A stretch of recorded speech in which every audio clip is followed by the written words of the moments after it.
श्री शिवाय नमस्तुभ्यम। कैसे हैं आप सब? आई होप आप सब बहुत अच्छे होंगे, स्वस्थ होंगे, मस्त होंगे। मैं भी बहुत अच्छी हूँ। तो जी दिन है मंगलवार का और अभी सुबह का टाइम हो रहा है और आज है मेरे वेट लॉस जर्नी का 15वां दिन। 14 दिन हो गया है मुझे डाइटिंग करते हुए, एक्सरसाइज करते हुए, आप लोगों के साथ में जर्नी मुझे शेयर करते हुए 14 दिन हो गया। आज 15वां दिन है। मॉर्निंग का टाइम हो रहा है। यहाँ पे ले रही हूँ मैं नींबू पानी। सादा पानी मैं पी चुकी हूँ। मॉर्निंग में ना सबसे पहले मैं सादा पानी पीती हूँ कॉपर कप में, क्योंकि गर्मी इस टाइम पे बहुत ज़्यादा है। रात में हम लोग खाना खा के पी के सो जाते हैं, उसके बाद मॉर्निंग में उठते ही सबसे पहले पानी पीना चाहिए, क्योंकि बॉडी जो हमारी डिहाइड्रेट होती है। पहले सादा पानी पी लीजिए, उसके बाद या तो आप नींबू पानी पीजिए या तो अजवाइन का पानी पीजिए, जीरा पानी पीजिए, जो आपका मन करता है, लेकिन सबसे पहले सादा पानी ही पीना चाहिए। उसके बाद फिर जो भी आपका मतलब काम है वो करते रहिए। यहाँ पे बना रही हूँ मैं कद्दू की सब्जी। कच्चे कद्दू की सब्जी बना रही हूँ मैं, मसाले वाली, बहुत ज़्यादा टेस्टी बनती है। यहाँ पे डाली हूँ मैं मेथी, थोड़ा सा हींग, उसके बाद अदरक लहसुन मिर्ची का पेस्ट डाल दी हूँ, मतलब कूट के डाली हूँ, ये पेस्ट नहीं था। जब ये अच्छे से पक जाएगा, लहसुन का कच्चापन निकल जाएगा, तो इसमें डाल देना है बेसिक से मसाले, जैसे गरम मसाला, धनिया पाउडर, हल्दी पाउडर। अगर आप खाते हैं तो लाल मिर्ची पाउडर भी डाल सकते हैं। मैं लाल मिर्च पाउडर नहीं खाती हूँ तो मैं नहीं डालती हूँ। मसाले को घोल के और फिर मैं डाल दी थी और मसाले को एकदम अच्छे से भून लेना है। उसके बाद जो है फिर उसमें कद्दू डाल देना है। कद्दू डालने के बाद थोड़ा सा इसमें मतलब खटाई जो अमचूर पाउडर होता है उसको डाल देना है। फिर डालने के बाद इसको एकदम अच्छे से पकाना है। पानी बिल्कुल भी इसमें मत डालिएगा। अगर जूस वाली खानी है तो डाल दीजिएगा, वैसे जूस वाला उतना अच्छा नहीं लगता, यही वाली अच्छी लगती है, सूखी सूखी सी, और बहुत ज़्यादा टेस्टी बनती है। तो आप लोग ज़रूर कद्दू की सब्ज़ी ट्राई करिएगा और वेट लॉस में कद्दू की सब्ज़ी आप लोग खा सकते हैं। लंच टाइम पे आप कोई सी भी सब्जी खा सकते हैं, मतलब आलू भी खा सकते हैं, लेकिन आलू की मात्रा थोड़ी कम होनी चाहिए, बहुत ज़्यादा आलू ना हो, नहीं तो चावल में भी कार्बोहाइड्रेट और आलू में भी कार्बोहाइड्रेट, तो वो वज़न को बढ़ाता है, इसलिए आलू जो है थोड़ा सा कम ही खाना चाहिए।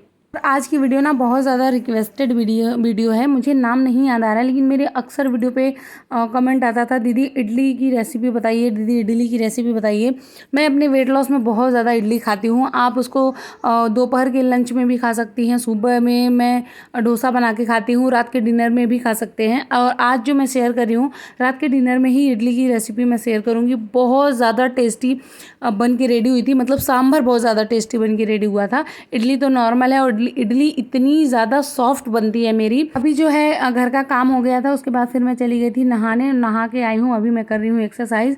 और आज है मेरे पीरियड का पहला दिन, तो मैं ये बताना चाहती हूँ कि मुझे पीरियड्स आ रखे हैं, लेकिन मैं देखिए एक्सरसाइज फिर भी कर रही हूँ। बहुत लोग कमेंट करते हैं कि एक्सरसाइज नहीं करना चाहिए। एक्सरसाइज करना चाहिए, लेकिन वो सारी एक्सरसाइजेज नहीं करनी चाहिए जिससे आपकी यूट्रस पे दबाव पड़े, यूट्रस पे असर करे, वो सारी एक्सरसाइज नहीं करनी चाहिए। बाकी एक्सरसाइज तो करना ही चाहिए। बहुत लोगों के मतलब पेट में ना नीचे बहुत ज़्यादा दर्द होता है, पेट में दर्द होता है, वॉमिटिंग होती है, बहुत सारी दिक्कतें होती हैं, तो उनको तो और एक्सरसाइज और योगा करना चाहिए। बस वो सारी एक्सरसाइज ना करें। फिर इससे मैं बता रही हूँ जिसपे यूट्रस पे दबाव पड़े। यहाँ पे देखिए मैं एक्सरसाइज कर रही हूँ, बाबू थोड़ा सा बदमाशी भी कर रही थी तो मैं उस पर ध्यान दे रही हूँ। दीदी पूजा कर रही थी तो उनको डिस्टर्ब कर रही थी। ये वाली जो एक्सरसाइज है ना, ये कमर पतला करने का है। मेरा जो कमर का साइज़ था ना वो 42 था। जब मैं ना अपना मतलब जैसे सलवार वगैरह मैं सीती थी ना, तो मेरे जो सलवार का माप होता था ना वो 44 46 होता था, और मेरे जो कमर का साइज़ था वो 43 44 के करीब मेरा कमर का साइज़ था। बट इस टाइम पे ना मेरा जो कमर है ना वो 36 हो गया, 36 से 35 ही है समझ लीजिए, क्योंकि 34 36 38 40 साइज चलता है, तो मैं 36 बताती हूँ, लेकिन वैसे अगर मेरा इंचेस देखूँ तो मेरा 35 ही कमर है। सिर्फ एक्सरसाइज करने से मेरा पेट और मेरा कमर कम हुआ है। इंस्टाग्राम पे भी बहुत सारे कमेंट आ रहे हैं कि आप ना मोटी कब थी जो अभी पतली हो गई हैं। मैं मोटी बहुत ज़्यादा थी, कि कोई कोई होता है ना उसका बॉडी बहुत ज़्यादा फूला सा होता है, देखने में लगता है कि ये इंसान कितना मोटा है। मेरा ना देख के नहीं लगता था कि मैं इतनी ज़्यादा मोटी हूँ, लेकिन मेरा वज़न बहुत ज़्यादा होता था। मेरी जो बहन आती है ना, उसका वज़न मेरे से हमेशा 5 6 7 किलो कम होता था। सपोज़ दैट अगर मैं 76 किलो की रहती थी तो वो 71 किलो की रहती थी। लेकिन देखने में ना मैं पतली लगती थी, वो मोटी लगती थी, जबकि वज़न जो है मेरा ज़्यादा होता था, उसका बिल्कुल भी नहीं ज़्यादा। अभी भी आती है ना तो लगता है कि वो मोटी है, लेकिन उसका वज़न अभी भी मुझसे कम है। अगर मैं 65 की हूँ तो वो 63 केजी की हो गई है, क्योंकि वो भी एक्सरसाइजेस और डाइटिंग वगैरह सेम ऐसे ही करती है जैसे मैं कर रही हूँ, उसको मैं गाइड करती हूँ। तो मेरा जो है ना, मेरा वज़न ज़्यादा होता है, मेरी बॉडी जो है ना वो थोड़ी पतली लगती है। देखने में नहीं लगता कि मैं इतनी ज़्यादा मोटी हूँ, लेकिन मेरा वज़न ज़्यादा होता है। और मेरा जो चेहरा है ना, वो जब मैं मोटी थी तो थोड़ा-सा फूला-फूला लगता था। लेकिन इस टाइम पे मतलब चेहरे पे ज़्यादा फ़र्क नहीं पड़ा मेरे, कि मैं बहुत सा पतला मेरा चेहरा हो गया तब बहुत मोटा था। मेरे इंचेस लॉस हुए हैं, जैसे कि मेरा मतलब जो नाप था, मैं 44 या 42 मेरा जो साइज़ था कपड़े का, इस टाइम पे मैं लार्ज मेरा मतलब साइज़ हो गया है। तब मैं ट्रिपल एक्सल मंगाती थी, पर अब जो मेरा साइज़ है ना वो लार्ज हो गया है। अब मैं देखने में वैसी ही हूँ, मतलब बहुत लोग ऐसे हैं कि जो देख के कहते हैं हाँ बहुत ज़्यादा पतली हो गई, लेकिन वीडियो जो होता है ना वो इतना क्लियर नहीं दिखाता है। मैं ये कहती हूँ ना कि मुझे झूठ बोल के देखिए कुछ मिलेगा नहीं, तो इसकी वजह से जो रियल होता है वही मैं दिखाती हूँ। मेरा कमर बहुत पतला हो चुका है। यहाँ पे देखिए मैं एक्सरसाइज करने बैठी थी और मेरे घर पे काम चल रहा है। अभी अंदर का काम खत्म हो गया, लेकिन बाहर बालकनी की साइड काम चल रहा है, टाइल्स वगैरह लग रहे हैं, बाहर पेंटिंग हो रही है, बहुत काम बाहर हो रहा है। तो इसकी वजह से जो मिस्त्री है ना वो लोग आ गए थे काम करने के लिए, तो जो है मेरे घर के अंदर से ही बालकनी में जाना पड़ता है, तो आना जाना उनका लगा हुआ था। इसकी वजह से आज एक्सरसाइज मैं अच्छे से नहीं कर पाई। तो थोड़ा बहुत मैं एक्सरसाइज़ की हूँ, उसके बाद बस थोड़ा-सा योगा कर ली, जैसे अनुलोम-विलोम कर ली थी, कपालभाति कर ली थी, उसके बाद फिर मैं उठ गई थी, क्योंकि अब आना-जाना उन लोगों का शुरू हो गया था। और जबकि मैं सारा काम जल्दी-जल्दी फिनिश करके और मैं बैठ गई थी एक्सरसाइज़ करने कि थोड़ा बहुत कर लूँ। 2-4 दिन तो मैं इसी चक्कर में एक्सरसाइज़ नहीं कर पाई। एक्सरसाइज़ करने से बॉडी इतनी हल्की लगती है ना, लगता है कि जैसे मैं कितनी फिट हो गई हूँ या कितनी मैं दुबली हो गई हूँ, ऐसा लगता है। मतलब अगर 4-6 दिन एक्सरसाइज़ ना करो ना तो बॉडी भारी-भारी सा लगता है। अगर बहुत ज़्यादा आप लोग बिज़ी हैं तो फिर मत करिए, एक्सरसाइज चलता है। लेकिन अगर थोड़ा-सा भी टाइम आपके पास है तो एक्सरसाइज, योगा ज़रूर करिए, अगर अपने आप को स्वस्थ रखना है तो। अगर नहीं रखना है तो फिर आप कुछ भी खाइए, कुछ एक्सरसाइज, योगा मत करिए, चलेगा। एक आध 2 कमेंट आते हैं क्या पूरी ज़िंदगी एक्सरसाइज, योगा करते रहे? तो हाँ, पूरी ज़िंदगी करते रहिए। जैसे हम पूरी ज़िंदगी खाते रह रहे हैं ना, कि कुछ भी हम लोग खा रहे हैं, कभी मुझे तो नहीं लगता कभी लोग ये सोचते होंगे कि मुझे फ़ास्ट फूड कभी खाना ही नहीं है, या मुझे कोल्ड ड्रिंक कभी पीना ही नहीं है, या फिर मिठाई मुझे खाना ही नहीं है। उसके लिए तो कभी कोई नहीं सोचता कि क्या पूरी ज़िंदगी हम ये ज़हर खाते ही रहेंगे? खाते तो हैं ना। तो वैसे सेम ये भी है कि ये भी पूरी ज़िंदगी करते रहिए जैसे वो चीज़ें आप लोग खा रहे हैं। अब मेरा देखिए, मेरा तो प्रण है, मैं तो प्रतिज्ञा ले रखी हूँ कि मैं कोल्ड ड्रिंक नहीं पीऊँगी, मैं फ़ास्ट फूड नहीं खाऊँगी, मैं मिठाई वगैरह नहीं खाऊँगी, मैं मैदा से बनी चीज़ें नहीं खाती, मैं बाहर की चीज़ें नहीं खाती। ये नहीं है कि 1-2 दिन की बातें हैं या 2-3 महीने की बातें हैं, जब से वेट लॉस कर रही हूँ तब से। मुझे 1 साल हो गया ये सारी चीज़ें खाते हुए। जनवरी में मेरे पापा जी आए थे, जनवरी से मतलब पिछले जनवरी से ही मेरा सब कुछ बंद हो गया है, मैं नहीं खा रही। और उसके बाद से जो है मैं स्वस्थ भी हूँ। बीच में मतलब जो सितंबर अक्टूबर का टाइम था, उस टाइम पे मैं थोड़ा बीमार हो गई थी, मेरा फैटी लिवर हो गया था। लेकिन उसके बाद मैं बहुत ज़्यादा स्वस्थ हूँ, मुझे कभी लिवर से कोई दिक्कत नहीं हुई है। यहाँ एक्सरसाइज मेरा हो गया था, उसके बाद मैं पी रही थी चिया सीड। चिया सीड से याद आया कि कल एक कमेंट आया था नैतिक जी का कि शिल्पा जी, मगर मैं चिया सीड लेती हूँ तो मेरा वज़न बढ़ रहा है, ऐसा क्यों? मुझे नहीं लगता चिया सीड पीने से आपका वज़न बढ़ रहा होगा, क्योंकि चिया सीड जो होता है ना उसमें हाई प्रोटीन और हाई फाइबर है। तो प्रोटीन और फाइबर लेने से आपका वज़न नहीं बढ़ेगा। चिया सीड पीने से ना भूख जो है ना वो नहीं लगती है, पेट लंबे टाइम टाइम तक भरा भरा रहता है। इसलिए बोलते हैं कि जब हम चिया सीड पीते हैं तो आधे घंटे तक कुछ खाना पीना नहीं चाहिए। कोई और रीज़न होगा आपके वज़न बढ़ने का, चिया सीड नहीं हो सकता। चिया सीड जो होता है वज़न को कम करता है। यहाँ पे बना रही थी मैं बेसन का चीला। बता दूँ इसमें मैं क्या क्या ली हूँ, तो बेसन ली थी, सूजी ली थी, उसमें प्याज, टमाटर, हरी मिर्च मैं डाली थी, साथ में नमक डाली थी, हल्दी, थोड़ा सा मसाला, उसके साथ में थोड़ा सा ब्लैक सॉल्ट मैं डाली थी। और कल का कमेंट था कि दी आप सॉल्ट कौन सा यूज़ करती हैं, तो मैं पिंक सॉल्ट यूज़ करती हूँ ज़्यादा। लेकिन ऐसा नहीं है कि लगातार मैं पिंक सॉल्ट ही खाती हूँ, बीच बीच में मैं आयोडीन भी यूज़ करती हूँ। जैसे इस बार अगर मैं पिंक सॉल्ट 1 पैकेट मंगाई, यूज़ की, तो अगली बार मैं फिर आयोडीन मंगाऊंगी। एक बार आयोडीन नमक खाती हूँ, एक बार पिंक सॉल्ट खाती हूँ। नहीं तो अगर आप लगातार पिंक सॉल्ट खाएंगे तो आपके अंदर आयोडीन की कमी हो जाएगी। इसकी वजह से सबसे ज़्यादा ज़रूरी है ध्यान रखना हर एक चीज़ का, कि किसी चीज़ का कमी नहीं होना चाहिए हमारे अंदर, हर एक चीज़ इंपॉर्टेंट होता है। अब इसका मतलब ये नहीं है कि फास्ट फूड और जहर ही इंपॉर्टेंट होता है हमारे लिए, लेकिन जैसे आयोडीन हो गया, कार्बोहाइड्रेट भी हो गया। कार्बोहाइड्रेट अगर आप एकदम से छोड़ देंगे, बिल्कुल भी नहीं लेंगे, तो आपके अंदर एनर्जी नहीं रहेगी, काम करने की शक्ति नहीं होगी। कार्बोहाइड्रेट जो होता है वो हमें ना एनर्जी देता है काम करने के लिए। तो जी यहाँ पे नाश्ता मेरा हो गया था। मैं चीला ली थी, 2 बेसन का चीला।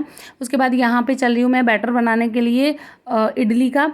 चावल जैसे 3 कटोरी मैं चावल ली हूँ, पिछले ब्लॉग में मैं बताई थी। उसमें 1 कटोरी में डाली थी उड़द का दाल और 1 चम्मच में डाली थी मेथी दाना। तो रात में ही भिगो के रखी थी, अभी मॉर्निंग के टाइम पे अच्छे से ये फूल गया था। फिर इसको अच्छे से वॉश की हूँ। वॉश करने के बाद फिर मैं इसको ग्राइंडर जार में डाल के अभी मैं पीस रही हूँ। इसका जो बैटर होता है ना, सबसे ज़्यादा इंपॉर्टेंट होता है कि ये दरबरा रहे। इसको अगर एकदम अच्छे से पीस देंगे, एकदम पतला सा पीस देंगे, तो आपकी जो इडली है ना वो बहुत टाइट बनेगी, सॉफ्ट बिल्कुल नहीं बनेगी।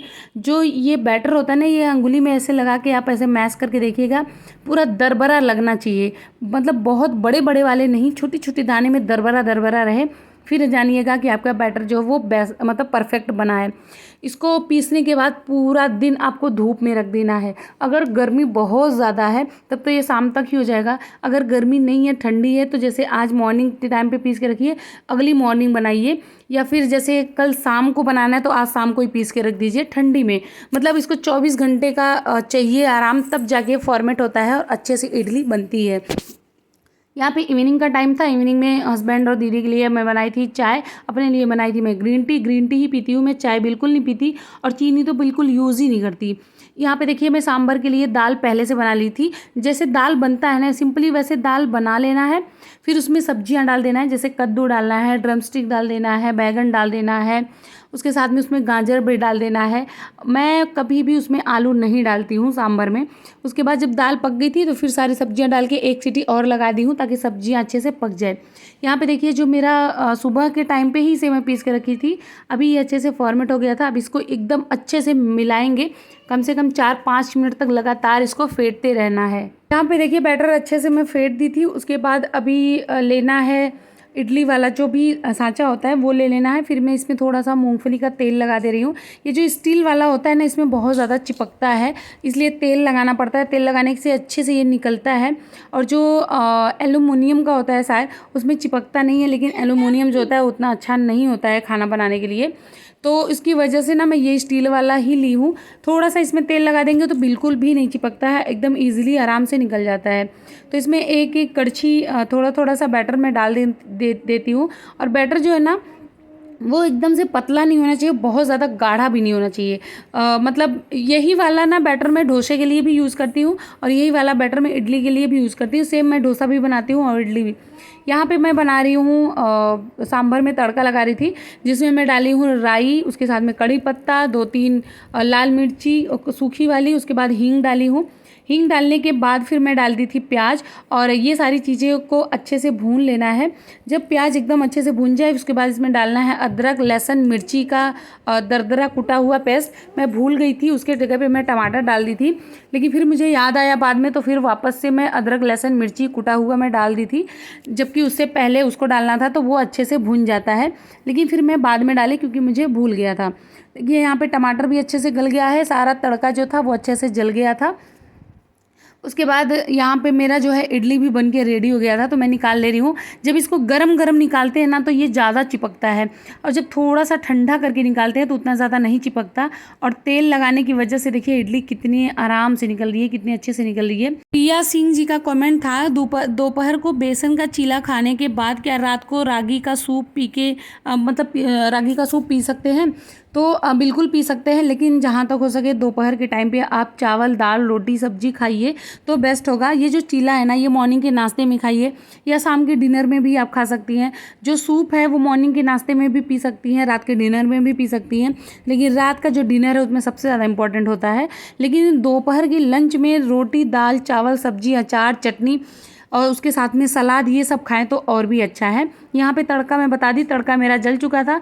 उसके बाद उसमें मैं डाली हूँ सांभर मसाला, हल्दी और नमक, इसके अलावा कुछ भी नहीं डालना है। उसके बाद जो दाल में मतलब दाल बना के रेडी था जो सब्जी वाला, फिर वो पलट देना है और एकदम अच्छे से इसको चलाते हुए पकाना है। थोड़ा सा इसमें ठंडा पानी में डाली थी, इसकी वजह से इसको और अच्छे से पकाना है। एक चीज़ मैं भूल गई, इसमें इमली का पानी मैं डाली हूँ, साथ में थोड़ा सा गुड़ मैं डाली थी, वो मैं बताना भूल गई।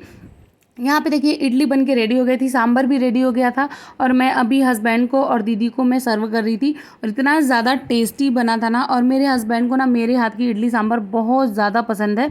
नेक्स्ट मॉर्निंग मैं बनाने वाली हूँ डोसा, उसकी भी रेसिपी मैं शेयर करूँगी। अभी मैं अपने लिए निकाल रही हूँ। आई होप आपको हमारा ब्लॉग अच्छा लगा है। ब्लॉग अच्छा लगा तो प्लीज़ प्लीज़ प्लीज़ मेरे चैनल को सब्सक्राइब करिएगा, प्यारा सा कमेंट करिएगा, जो भी क्वेश्चन होगा पूछिएगा। सबके मतलब कमेंट का मैं रिप्लाई देती हूँ। बहुत ज़्यादा बिजी होती हूँ तब मैं कुछ नहीं कर पाती, मैं नहीं दे पाती और मैं बिज़ी बहुत ज़्यादा रहती हूँ। आई होप आपको ब्लॉग अच्छा लगा है। फैमिली फ्रेंड के साथ वीडियो को ज़रूर शेयर कर देना और लाइक करना आप लोग भूल जाते हैं। सब लोग वीडियो देखते हैं लेकिन लाइक नहीं करते, तो प्लीज़ लाइक कर दीजिएगा। मॉर्निंग के लिए यहाँ पे स्प्राउट भिगो रही थी। मिलते हैं नेक्स्ट वीडियो में। Bye, thanks for watching.